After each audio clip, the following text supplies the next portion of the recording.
Chapter 4. Mickey Shit His Pants.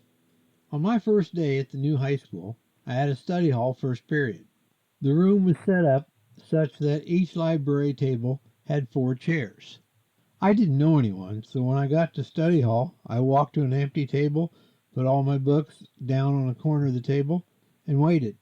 When students started to come in, a guy who looked just like Fonzie came up to the table and shoved all my books on the floor and told me that was his seat. I wasn't the sharpest knife in the drawer, but I knew this would be a defining moment, and I couldn't act scared. Not to be intimidated, I looked at the other 2 guys with him, moved over 1 seat, and took the last seat at the table. After a few weeks and some common bonding, we all started to get along and eventually became friends. I introduced him to my cousin, and he ended up marrying her a few years later. There were 2 other guys at the table that day, Jack and Tom. We were all pretty much the same type of people, and we found trouble easy to find. Another student named Mickey, a nice guy who would wear the normal teenager attire at the time, jeans and white t-shirt. He sat just behind Jack and Matt, facing away from our table. Being rather plump, Mickey's t-shirt would pull up when he sat down, and you could see the crack of his butt. It would have been funny if he eventually would have ended up being a plumber, and then he'd show off his plumber's butt. It was also great fun to take a fountain pen, everyone used at that time, and flick the pen until ink splashed out the end. From time to time, we would all get ink on us from somebody trying to be funny. No harm. The ink was washable and life went on. Jack found it great fun, quite often, over the semester, to splash ink on Mickey's white shirt and up his neck. Mickey had big ears that stuck out from his head and were a perfect target. I can't count the times Jack would sit in study hall, flip his pen at the back of Mickey's head.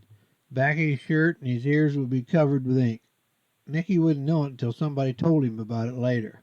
One morning, I snuck a peanut butter cup in to eat while sitting in study hall. I would say studying. That never happened with me. So much mischief was going on I had to keep track. Jack said, "Give me that cup." I told him no, but he insisted.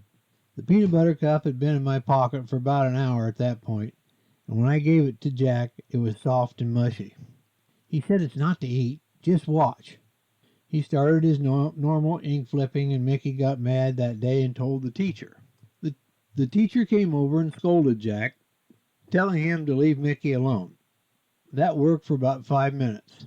Jack was not one to take orders from anybody. So, Jack very carefully took the peanut butter cup out of the wrapper and held it in his hand. Then, just as quick as a cat, he turned around in his seat, shoved that cup down Mickey's blue jeans, and immediately jumped up and hollered, "Mickey just shit his pants!" With that, Mickey jumped up and instinctively shoved his hand down his blue jeans. A natural reaction when something is shoved down your pants. Mickey pulled out his hand, and his hand was brown, mushy, very convincing stuff on his fingers. This left him just standing there saying, "Ugh, ugh, ugh." That started a pushing and shoving match, and we all had to go to the principal's office. I thought it was a scream and was laughing. Jack took all the blame, and the rest of us were sent back to study hall. Jack got some punishment, but it really didn't amount to anything, and he wouldn't have cared anyway. Mickey was a long time living that down. For some reason, he blamed me for what happened. I didn't do it, even though it was my peanut butter cup. I still think it was funny. Being the new kid in a small rural school, I was soon to experience that I was about to find my place in the pecking order. Prior to starting school there, my dad came from a small rural school and warned me, "Eventually you'll be challenged by one of the other males." It happened just after this incident. I was the new guy, and Mickey was in the same shop class.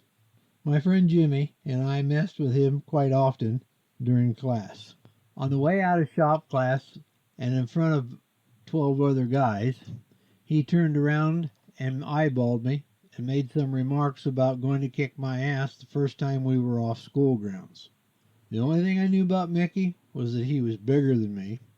Coming from where I came from, I knew that if I had any chance in the world of not being picked on by the other guys, I had to take the lead. I learned at a young age that you don't have to win the fight. All you need to do is make a strong attempt and show you're willing to fight when you're challenged. Bullies don't pick on the ones who are willing to fight. There are plenty who won't or can't stand up for themselves. That day, the next period was lunch. I looked around outside and saw Mickey walking down the street by himself. Students would walk to a local grocery store and smoke, buy junk food, and eat. There was always a line of students all walking toward the store. I had to take the early position that Mickey was a threat. I knew this had to be done in public, and there was no better time than now. He was about half a block ahead of me. I started to run toward him, past those walking together. When I got a few feet behind him, I called out his name, and he turned around. And when he did, I punched him in the face as hard as I could. To my surprise, I knocked him down. When he got back up, I never gave him a chance to take a swing at me, and I knocked him down again. I asked if he had any other intentions of kicking my ass, and his response was no. That was all I needed to establish my place in the pecking order. Over the next year and a half, I only had to stand up for myself 2 other times. I won one and lost one. Although I didn't know it at the time, Mickey was one of those guys who was pretty much a pushover with a mouth that got him into trouble. Over the following months, I got to know him and found him a nice, gentle young man who only had the best intentions. By the time graduation came, Mickey and I were friends.